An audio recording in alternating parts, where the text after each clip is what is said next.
비판이라는 단어가 있고 판단이라는 단어가 있습니다. 비판과 판단은 엄연히 다르죠. 판단은 주로 안으로 향하지만 비판은 늘 밖으로 향하게 하기 때문에 위험합니다. 자신이 갈 이런 올바른 방향을 선정하기 위해서 현재 하고 있는 나의 행동이 옳은지 그른지 알고자 원한다면 판단하면 됩니다. 이것은 판단입니다. 하지만 그 판단이 자신에 국한된 것이 아니라 남의 것까지 해주겠다면 여기서부터 곧 비판이 시작되어 버리고 마는 것이죠. 여러분, 우리가 왜 비판을 자꾸 하게 됩니까?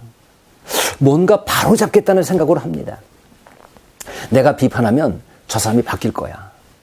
저 사람이 지금 뭘 잘못하는지 몰라서 그러는 거야. 내가 알려줘야지. 그래서 변화시켜야지 하는 생각으로 비판을 계속하게 되는 것이죠.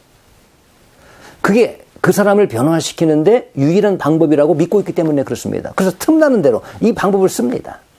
우리 인간 역사 속에서 아마 수천 년 동안 이것 사용해 왔을 것입니다. 하지만 번번이 실패했다는 사실을 또한 우리는 오늘도 여전히 모르고 살아갑니다. 비판과 정죄가 사람을 바꾸는데 실패할 수밖에 없었던 이유를 아십니까? 사랑하는 마음을 가지고 비판하지 않기 때문입니다. 사랑할 때는 그 사람의 단점이 비판거리로 보이지 않습니다. 단지 내가 보완하면 될 것, 별것 아닌 것으로 생각될 뿐이죠. 별로 커 보이지도 않습니다. 하지만 사랑하지 않아 보십시오. 그 사람의 단점은 분명히 내가 뜯어 고치고 말아야 하겠다는 비판거리로밖에 보이지 않는 것입니다.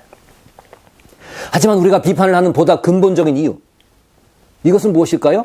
상대적인 우월감을 맛보기 위해서라고 합니다. 여러분, 슬프게도 우리는 남이 우리 자신 앞에서 넘어지고 쓰러질 때 기분이 좋아집니다. 참 이상한 일이죠. 남이 실수하고 실패했다는 이야기를 들으면 여러분 그제서야 안심이 됩니다. 내가 나아진 것이 하나도 없는데 상대적으로 남이 넘어져야 내가 나아진 듯한 우월감의 착각을 우리는 갖고 산다는 것입니다. 또한 내가 정죄해서 그 사람이 잘못을 꺼지원해서 그 사람이 잘못을 만천에 공개하면 그 공개시킨 자신이 상대적으로 그보다 우월해지는 듯한 느낌 때문에 이 비판을 멈추지 못하고 계속한다는 것입니다. 그 사람보다 내가 낫다고 생각할 때 우리는 비판을 하게 되거든요. 여러분, 근데 문제는 이것이 중독성이 있다는 것이죠. 이 느낌은 잠시 동안이긴 하지만 우리를 기분 좋게 만듭니다. 그리고 동시에 자기 실수를 잊고 다른 사람의 실수와 잘못에만 집중하게 만든다는 것입니다. 마취제로 사용되는 마약처럼 말이죠. 자기의 상처로 인한 고통은 잊게 되지만 그렇다고 상처까지 치유해 주지는 못하는 마약과 같습니다. 그러나 중독됩니다. 예수님께서 말씀하신 비판하는 사람의 눈에 박혀있는 들보, 이 들보는 사실 원래부터 그렇게 큰 것은 아니었을 것입니다.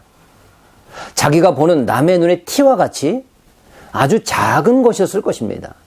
하지만 상대적인 우월감으로 한두 번 그렇게 시작된 비판 때문에 자신의 실수를 볼 수 있는 능력이 마비가 된 것이죠.